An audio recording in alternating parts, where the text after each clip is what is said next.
G'day, Josh Gemelli here from Kondinin Group's Farming Ahead magazine, and we're back in the shed with some more workshop tips, sponsored by Hare and Forbes Machinery Warehouse. Now, one of the last things we looked at was button dies and making and cleaning up threads.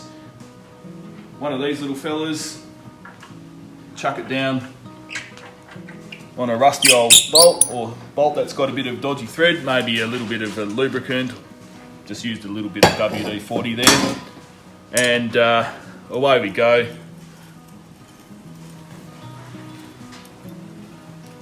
Cleaning up the thread. There are a couple of other options you can use. Now, I think some of my favourite tools of all time are these things. These are thread files, and you have a metric and an imperial one.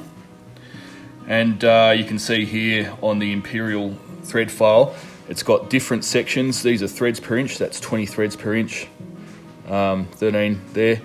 And these can clean and repair internal and external threads. I'll show you. On this 5/8 bolt here, it's 11 threads per inch, so we line that up, that one there, and we can go around,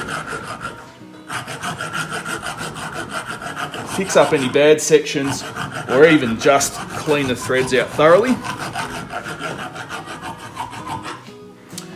Really quite a good tool. And likewise, say if we've got a dodgy nut, we could run a thread tap through that, or failing that, we can actually use the internal section there.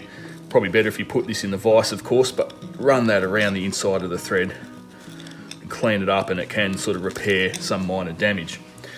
Now, you can actually use a little bit of a bush trick if you don't have those tools. I've just made my own there. Just chuck an angle grinder cut through a nut, and you can wind that down onto the thread.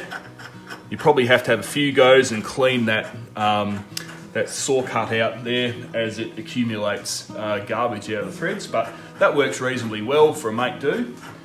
And likewise for an internal thread, you can just grab a bolt and put a couple of angle grinder cuts in it there and wind that into the thread, and that'll pick up any gunk out of the thread. Thanks for watching.